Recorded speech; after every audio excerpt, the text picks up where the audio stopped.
the podcast with Dan Bardell and Gregg Evans. Hello, welcome back to 1874, the podcast with myself, Dan Bardell, and the Athletics' Gregg Evans. We're here to look over Aston Villa's Christmas period, and this podcast is in association with NordVPN, and we thank them very much for continuing to sponsor us. We haven't done much content over Christmas, all taken a little bit of a breather, a little bit of a break, and that break has actually coincided with Villa not winning for a few games, Gregg, which is rare. So it's probably a good job that we're back, not knocking the players, the manager, or anyone at Villa at all, because they've been absolutely brilliant at the halfway point of this season, as Unai Emery alluded to in his post-match against Manchester United. But we can't get away from the fact that the last two games have been disappointing from Villa fans' point of view. Yeah, aside from the football, it's been nice to have a bit of a break, hasn't it? I don't know if you had much time off, have you, Dan? Or? I just feel like I've not had any time in general to even think about doing a podcast. In all honesty, obviously I've watched the Villa games. I unfortunately couldn't go to the Sheffield United game as well. So it's the first home game I've missed for probably years. And again, I feel like I was there for every 15 in a row that they won, and then suddenly I didn't go, and they didn't win. So I'm back against Burnley. So that's the important team news ahead of that fixture. But yeah, it's just been a really busy time. How was your first Christmas with the little one? It was really nice. Yeah, me and my wife both had a cold or flu or COVID, whatever you call it these days. And legacy flu, I call it. Yeah, yeah. And so we were all pretty ill for 3 or 4 days, but we recovered just in time for Christmas Day, which was nice. Went to my sister's and we had big family sort of day, which was good to have the little one with us for the first time. And yeah, it was the first year I'd had for probably a decade, I think, that I had Boxing Day off, which was really amazing, because when you work in football and you know that really that it's going to be busy gearing up to Christmas, because you have to schedule stuff and plan stuff in advance, because typically everyone wants Christmas Day off. But then you always know you're going to be at a game on Boxing Day, which I used to quite like. In fact, I really looked forward to it in previous years. Christmas Day used to go on for quite long, and I used to look forward to the Boxing Day game. But this year, I literally watched football from 12 o'clock all the way through to about 10:30 on the telly. Yeah, started with the Newcastle Forest game and then finished with the Villa game. So yeah, no work for me. So it was literally like nearly 12 hours of football, and just had my little one next to me. My wife went out shopping. So it was a really good Boxing Day. Just shame about some of the results. Didn't quite, obviously the Villa result was disappointing at the end. But look, I think, a very good year, wasn't it, for Villa? Yeah, very good. Really good. And look, a good first half of the season. I think they were slightly punching above their weight. We both discussed, didn't we, last week, that we think Villa are still in the title race, because if they're now 2 points above Man City at the halfway stage, and they beat Man City, they beat Arsenal, they're still very much in the title race. Whether they will go and do that or win that, it's let's wait and see. But I feel like Villa are just slightly ahead of schedule, but these results maybe brought them down to earth a little bit. Yeah, it feels like a little bit of a reality check. I will say that I'm in a few WhatsApp groups, obviously, as probably many Villa fans are. And at half time, obviously things were good. We were 2-0 up. Something about Manchester United, I just didn't feel safe, because we just never really get anything there in general. I think this is something about, was it 5 Premier League wins? And even that felt like too many in the commentary. That can't be right, even the fact that the commentator said 5 Premier League wins. Or they've only beat Manchester United 5 times in the Premier League. So that was it. So we've got a Premier League era. Yeah, I think. We've got a no, mate, sorry, stretches back a little bit. But, well, yeah, remember a couple of years ago when I was at Old Trafford and Courtney Hall scored that last-minute winner, and that was I think that was only the second time in 30-odd years or whatever that they'd won at Old Trafford in the Premier League. I think that was right. Gabby get a goal one year. So yeah, look, Man United seem to be a bit of a bogey team for Villa. They've struggled against them in years gone by. So many times they've taken a lead and then thrown it away, haven't they? I remember the time under Gerard Houllier, I think went 2-0 up when they played all the kids and ended up drawing 2-2. Did they that day, or lose 3-2? They drew 2-2. There's been countless times, mate. FA Cup, they brought Van Nistelrooy on, didn't he? When the list is just endless, But I really, really didn't expect it. I thought Villa were totally in control. Not totally in control. Sorry, I thought they were the better team in the first half. They were deserving of their lead. And look, Villa hadn't thrown away any points from winning positions this season, and I was really confident. I thought Villa would go on and see that game out. But the second half was just a real wobble and a real concern, actually. Lots of bad performances. Thought Carlos had an unusually bad day. I thought Moreno was poor defensively when he came on. Villa were 2-0 up when he came on. And United scored all 3 goals. And there were lots of problems down his side. And just collectively as a team, I thought Villa just dropped off a fair bit. Yeah, I felt like Villa needed 11 John McGinns, really, or 10 John McGinns in the game. It felt at the moment, feels like we kind of need him in the middle. But then when he's not playing out wide in the box 10 role, that they're missing something there. So it feels like we need a few John McGinns on the pitch at the moment. You're right. There were so many players off it. I think Ramsey's struggling to get back to fitness. I think Louise didn't really get any control in the midfield. It's probably one of his worst displays of the season. The thing that keeps playing on my mind now, Greg, is that red card against Brentford is very, very costly, because I think Villa take 6 points with Kamara in that team.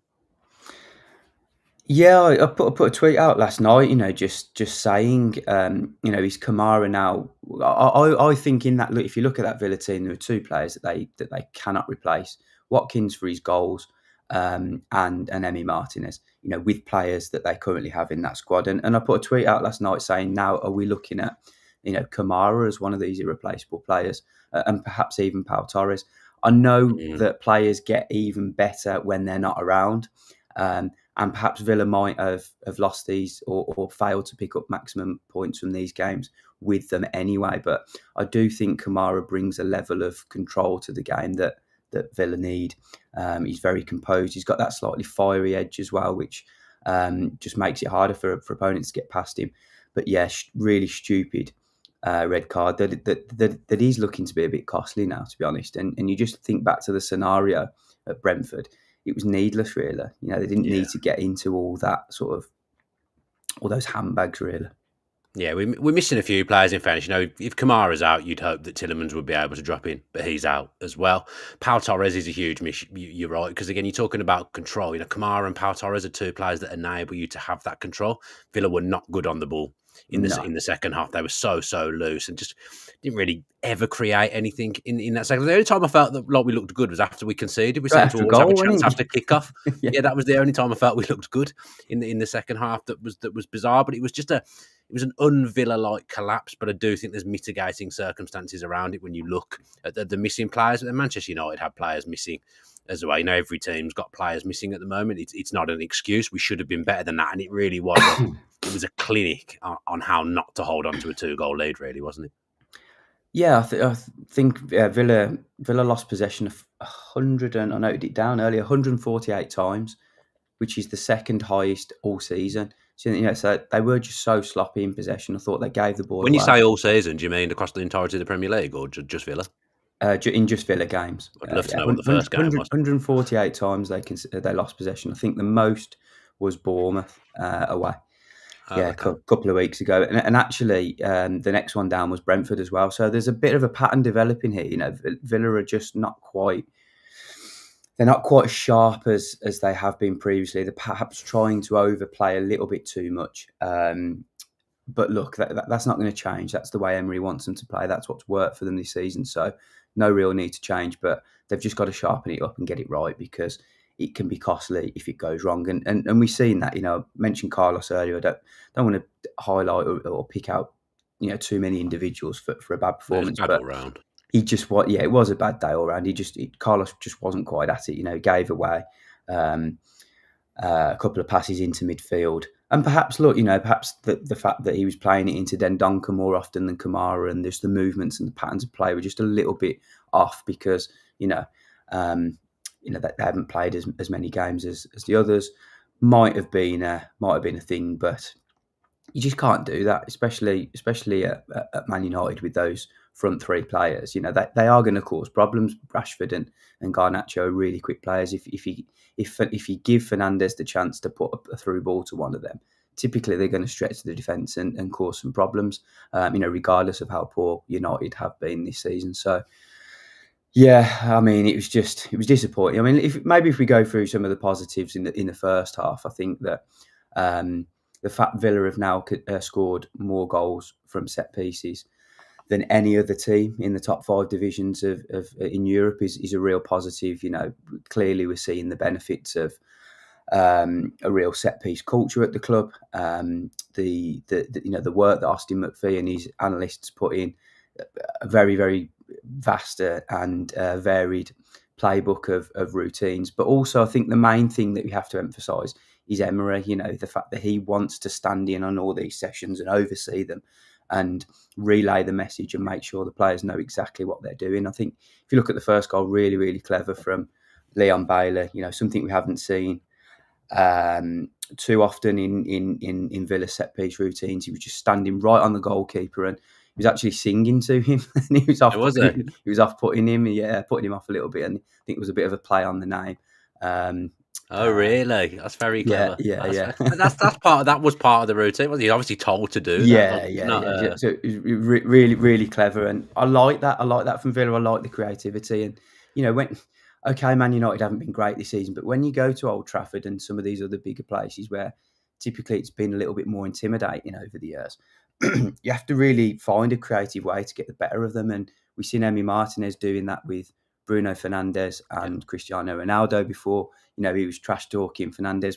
Why isn't Ronaldo taking it and getting into his head? And that's what Bailey was doing to Onana, just trying to put him off a little bit, and it worked because we've seen Villa went and scored directly from the free kick from John McGinn. I think with McPhee's obviously works with McGinn at Scotland as well, so there's a little bit of a crossover with the work that they do, and a real buy-in from all the players. And the second goal, another one from a corner, and good to see Dendoncker get on the end of it. Dendoncker was actually good in the first half, wasn't he? Yeah, really won the free kick, and then for the first goal, scored the second. And you just want them to hold on from there, and I thought they would, but no, it all fell apart.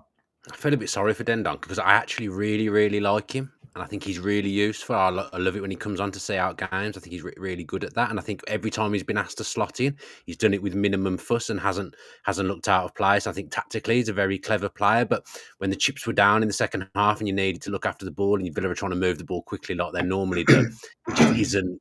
That's just not his game, is it? And he struggles with it a little bit. And, I'm not singling him out at all because, as I say, I really, really like him. But in the first half, I was thinking, what a manager Emery is. Dendoncker and Longley come in and they look like they've been there all season and they're doing really well. And then just as the tide turned, I was then sat and watching, them two are struggling. It's clear that they've not been there all season. So it's a really, really difficult one. People have knocked some of Emery's team selection at times in the Carabao Cup, but he was trying to get people games and keep their sharpness up, and you need it for moments like this when you are stretching. You need to get your squad in there. Look, I don't often nowadays. In my life, Villa have lost a hell of a lot of games. I can usually take defeats pretty well, a lot better than some of my friends, mentioning absolutely no names at all, Christopher Dolan. But I've got to say, at the end of the game, I was pretty flat after the Manchester United game on Boxing Day. I did sit there and think, bloody ruin Christmas, Villa. Why do you have to be like this? Why have you done this? But then Emery's interview afterwards, you do have to have a reality check and think, Villa aren't just going to win every game. It isn't going to happen. No, and I think, you would have shared the feeling of pretty much every Villa supporter that goes to games regularly. There was a lot of disappointment after the Sheffield United draw, which for a long time looked like it was, for a short time looked like it was going to be a defeat. Well, for that one, I could take away from that the fact that they went behind in the 87th minute and they nicked a point. Still, I took some satisfaction from that one still. But I just felt Villa Park was very flat. It felt like a defeat. It felt like the opportunity to go top of the league had been thrown away against who probably are the worst team in the league. And the fact that Archie went and did that, it just sort of added a little bit of salt into the wound, didn't it? But look, credit to Villa for fighting back and getting something out of that game and protecting their unbeaten, which we can now call an unbeaten run at home rather than a 100%. It's not the record. same. Not quite the Doesn't same, but feel as still good. unbeaten. Still very impressive. But then to go to Man United, go 2-0 up and look like there'd been a real clear reaction from the Sheffield United game and then throw it away, it just felt like they were doubling down on the despair almost. But yeah, I think you just got to look across the course of the season and the calendar year, really, or at least from the back end of February. And it's been fantastic, Villa, I think, are overachieving. I think they've picked up more points than we expected them to. Yep. I think they're 16 or 17 points better than they were this time last year. So let's take the positives out of it. Let's not slate the fringe players too much, because for Villa to create a squad that is going to be, genuinely competing for titles every single season, it's going to take a couple more years to rebuild, to build that squad. And I think, it's hard to have players that are any better than Longley or Dendoncker, who are fourth or fifth choice in their position, because they're not going to come to the club. Yeah, if you're a top player and if you're a 40, 50 million pound player, you're not going to come and be fourth or fifth choice, are you? It's just that's what a squad is there for. And look, let's be honest, Longley is Villa's fourth choice or fifth choice defender, fifth choice centre back, isn't it? Fourth choice. But if Mings was fit, he'd be Mings, fifth choice, wouldn't Konza, Carlos, Torres, and Longley is the fifth choice defender. So unfortunately, Villa were just stretched at this time, and inevitably they're going to have to turn to players in the squad. Then Donker is the same. You put Louise, McGinn, Tielemans, Kamara all ahead of him. He's the fifth choice centre midfielder. So it's difficult at this time. Villa are a little bit stretched. You look at some of the other clubs, Newcastle, Tottenham have had their problems. Man United, Liverpool are starting to feel it a little bit. Arsenal are the only team really that haven't had any major sort of setbacks with their a lot of injuries. And the fact that Villa have navigated through 9 really tough games in the space of about 33, 34 days, is pretty impressive, I think. Yeah, it's one of those where if you looked at the fixtures and you were offered the points tally that Villa have taken from those 9 games, you'd have snapped your hand off for it. It's the way it's come, isn't it? With it ending on a bit of a damp squib. I guess that's the difficult thing. If Villa had lost to Man City and drawn with Arsenal, and you looked at that run, you'd be like, "That's okay." Yeah, fair enough. But because it's almost like they raised their own expectations because they beat Manchester City and Arsenal, won both those games. Then even went to Brentford after that and won, which has been a difficult place. You just wish they could have. I can discount the Sheffield United game. I accept that always felt a little bit of a banana skin in some ways. It's the fact they would, even if they'd have just lost to Manchester United, it's the fact they were 2-0 up, isn't it, at half time and things were looking brilliant and you're thinking Ten Hag's in trouble here. This atmosphere could really turn really, really quickly, and then suddenly they get the goal back. One thing I wanted to ask you about that I saw mooted on social media is I think the offside trap is absolutely brilliant. I love it. Like I take a lot of satisfaction when teams are scoring and we've caught them offside with that brilliant offside trap. I saw a few people speculating whether in away games playing that way and we Villa having that offside trap and teams attacking us, playing the ball over the top and actually scoring and then it getting disallowed is actually getting the atmosphere up.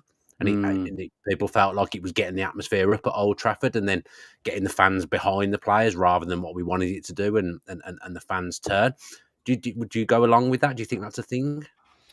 I think I just think that Villa's game plan's worked so many more times than it hasn't. So you can't knock it too much. But I mean, I totally get that point. I think it's a valid point, but I don't think Villa are going to change the way they play because of that. I mean, they caught United offside 6 or 7 times in the first half. It was working quite well. We've seen so many occasions against these big teams, the so-called big six, or however you want to describe them.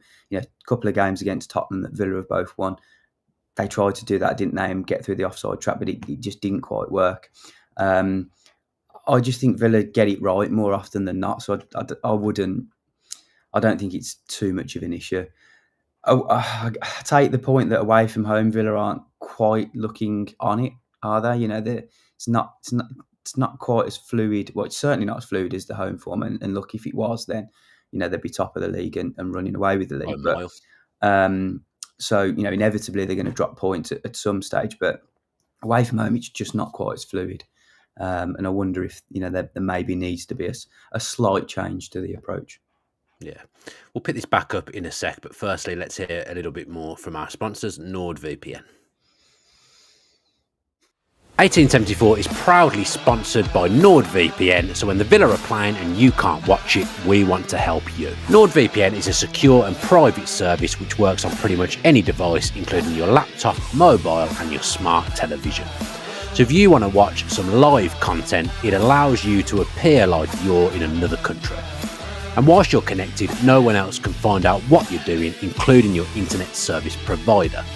Beyond this, the service also has threat protection baked in to protect you from intrusive website ads and malware, which is pretty handy for you. As part of NordVPN supporting 1874, they have given us an exclusive deal of up to 65% off and 4 months for free. This also includes Nord's 30-day money-back guarantee. All you've got to do is go to 1874.io/NordVPN and sign up. All the details are also in the description. As always, we're very grateful to anyone that signs up. We know that money is tight, but if you think NordVPN will help you out, it will also help keep the channel running and help us too. We really appreciate it. So, Greg, Burnley next a few days' time. I feel like Emery's post-match against Manchester United was really clever, like talking about the fact that we've hit the halfway point. We're ahead of schedule, 39 points, absolutely amazing at this stage of the season for the football club. I kind of feel like he's going to use that to his advantage, and that it's almost like now they've lost and not won the game before, so a couple of games without a win. It's almost like a reset point. I feel like he was quite clever in the way he spoke after his post-match, because I imagine he was seething. It reminded me a little bit of that Arsenal game that they lost at Villa Park, where afterwards, I can imagine he was not happy with the lack of control at all.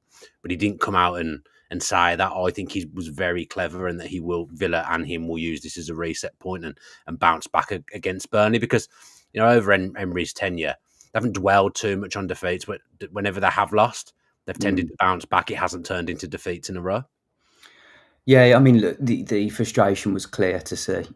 You could see it in his body language and in his face from the Sheffield United game and the Manchester United game, because in isolation, they're two really frustrating and poor results. One, you're failing to beat the worst team in the division at home. So in isolation, that's frustrating, and you need a 97th minute equaliser just to salvage a point. And then the second one, you go 2-0 up. You've never dropped a point this season from a winning position, and then you go and concede it. So you just put those two together just in isolation, and it's a really, really frustrating 3 or 4 days, because you think of everything that you've worked on and all the plans and on all the opportunities that you had ahead of you, and it feels like a lot of the good hard work has been undone in 2 games. But I think with a bit of time to reflect, which he took a little bit longer to come out and speak after the Man United game, and there weren't too many players sort of speaking after either. So it was more a case of, look, we're all frustrated, we're all hurting a little bit, but let's all regroup and see where we're at. And the bigger picture is very good. Villa are still third in the table. They got a lot ahead of them. A cup tie at Middlesbrough that you'd fancy them to go and get the job done, even though Middlesbrough are doing quite well in the Championship, still in the Europa League and very much in the hunt for things in the Premier League. So, the big picture's nice, it's looking good. But a reset period is probably needed now. This real hectic period of games is over. Villa have a little bit of a rest period. They probably need a day off or two. Wouldn't be a bad thing. Actually, I don't know the exact schedule, but it wouldn't be a bad thing to maybe just have a real switch off and a few days off, because the perception from people outside of football is that when you lose, you got to go and double down and work even harder to try and get better. Sometimes just a day off with your family and to forget about football refreshes things, and maybe that's what they need at the moment. I think they'll get a little bit more downtime in January, because the fixtures aren't as regular. But I think under Emery, you look at the other reset periods, certainly after that Leicester, Man City and Arsenal run of games last time. There was a real reset after that, and look what followed. So let's hope that Emery can do the same again. Yeah, it's kind of, I don't want to curse Villa here, but it's a decent fixture to have as well, isn't it? Back Yeah, Burnley. yeah. They've been better recently, Burnley, but you'd still, like, if you were to pick a team to play right now at Villa Park, they'd probably be in your top 3. Yeah, I mean, they're in fact they're probably the best team to play next, because you look at the way that they try and play. They're not going to sit back and do what Sheffield United did or what Brentford did, and I think that's what makes it harder for Villa when teams sit back. Burnley are going to come and have a little bit of a go. They're going to try and play out from the back, and that will give Villa spaces and opportunities, I think, to go and be creative themselves and inflict more damage. Player for player, Villa have got better players than Burnley. So if they want to play in a similar way, Villa are going to win the game, I think. It was probably the most complete away performance of the season at Turf Moor, I'd say. They were very, very good, Villa. And if they can put on a performance like that, they'll brush past them, I'm sure. We know you like to get amongst the nooks and the crannies at Bodymoor Heath, Greg. Are we going to have any players back? It'd be nice to have Torres back, wouldn't it? He's on the bench, wasn't it? Yeah, but it's one thing being on the bench and another thing actually being available to play. So, look, I'd like to think that Torres would. You'd like to hope that Torres is back. Not too far away from what we're told, but other than that, no. There's no. I mean, waiting for a late test on Dina now, that was disappointing, because I think he went off when Villa were 2-0 up, weren't they? Moreno come on, and all 3 goals were conceded after that. So. Yeah, you just don't want too much interruption into the team.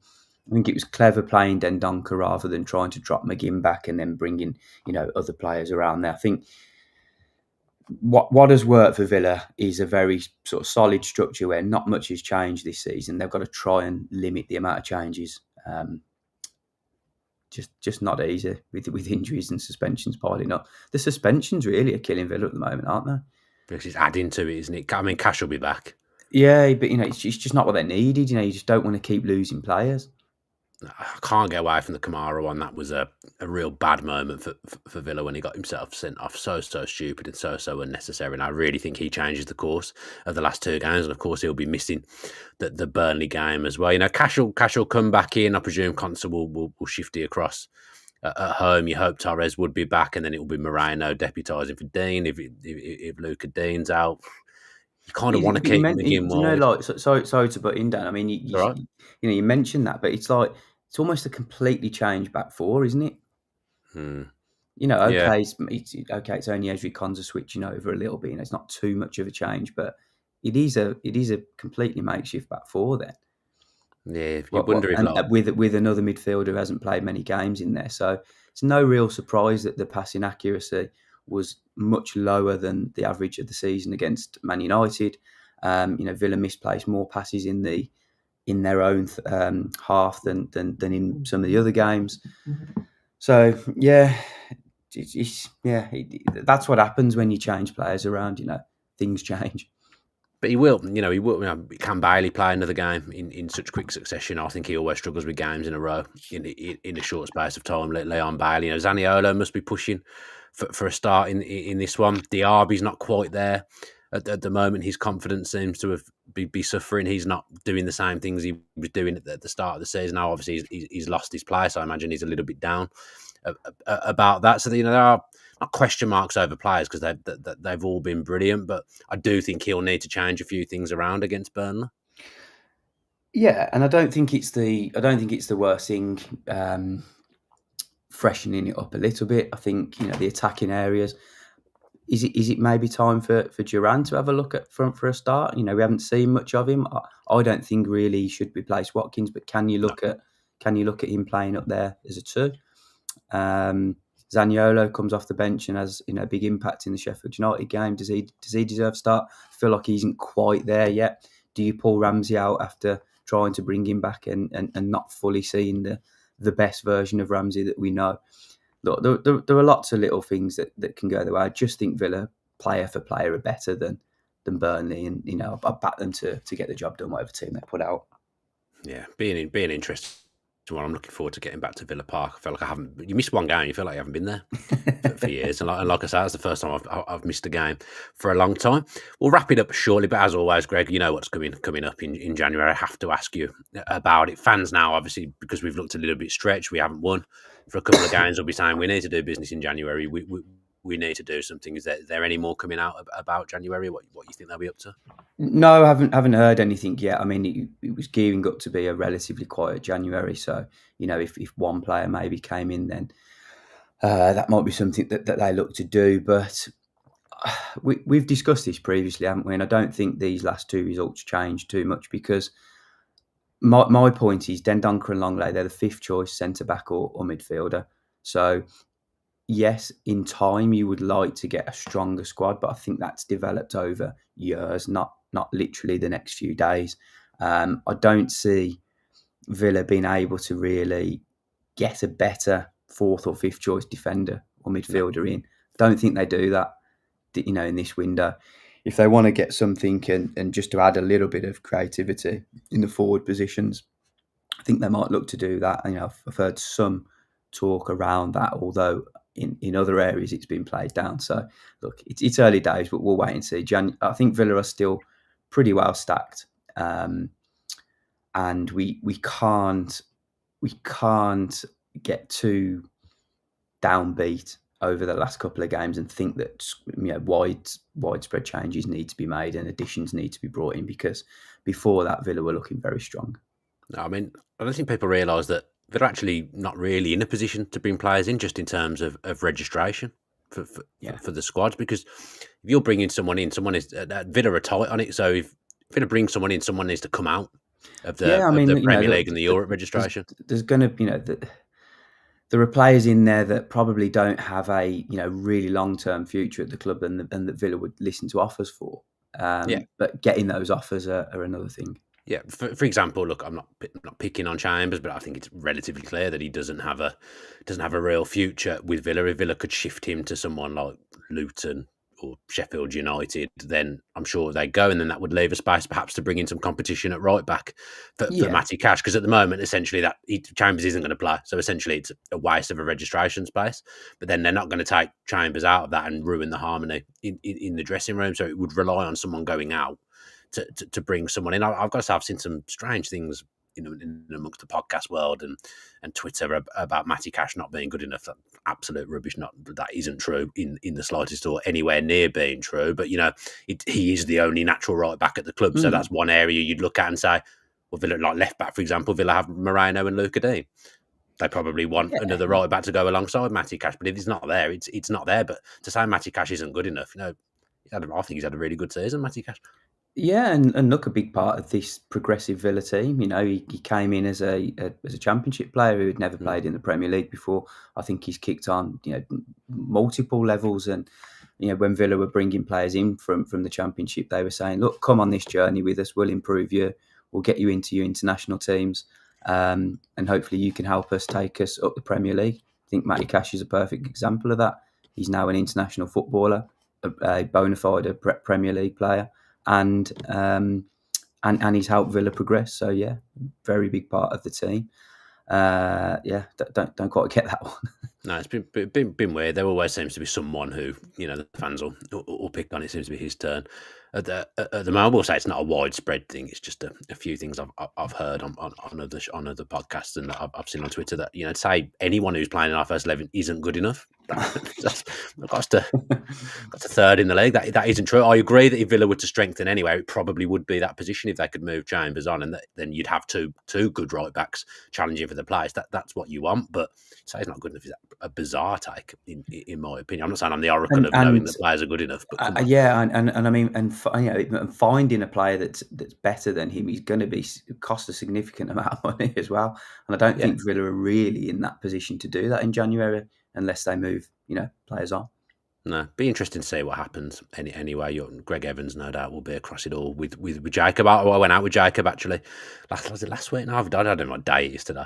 I went out with Jacob. It's interesting actually to speak to him and see how the journos work and stuff. And he was saying like how prepped you have to be. Like I've got 5 articles ready to go, and he did that. I haven't actually read it yet because I haven't had a chance. I haven't had time. But he did a big Leon Bailey read, didn't he? On Boxing Day. There's some really interesting stuff in the headlines of that. But as I say, I haven't had a chance to read it yet, but he never stops. Really, always. That's what I say. That's why I feel so blessed this year to have a few days off over Christmas. It's funny that you had Boxing Day off. It's like I was expecting you to say, "Yeah, I had Boxing Day off, spent it with the family." But no, you've had Boxing Day off for the first time, and you've watched 12.5 hours of football. Well, it was almost by default, to be honest. I was saying to producer just before we come on, but my wife wanted to go shopping, so she said, "Look, you got to look after the baby." So we just watched football all day. Brilliant. I bet you were gutted when she said that. Can you stay at home and watch all the football, please? Yeah. Happy days. Good stuff. Anyway, well, we'll wrap it up there. 35 minutes for you to digest between games. As I say, we decided to have a little bit of a break over Christmas. Genuinely, scheduling with life would have been an absolute nightmare. I don't know how we would have got together and done a pod. But yeah, brilliant. Thanks for coming on, Greg, and I hope you're having a good Christmas break. Thanks to everyone for tuning in and listening or watching. Wherever you are taking in the podcast, please do all the things that help us in terms of subscribing, liking, commenting, reviewing. Wherever you're taking in the podcast as well, all these things help the channel move up and appear in places that they wouldn't normally appear, and then more people get to know about us. So that would be absolutely fantastic if you could do all those good things. Thank you to Lee for producing as well. If you're at Villa Park is it Saturday? It will be Saturday, yes. If you're at Villa Park on Saturday, I will see you there. I'm back, so don't worry. 3 points incoming for Villa. I'm almost as important as one of the players now, Greg. I miss a game and we don't win. It's vital that I'm back on the team sheet and back in the Holt end and helping Villa get 3 points. So yeah, hope you've had a wonderful Christmas, those of you that have listened, and yeah, up the Villa.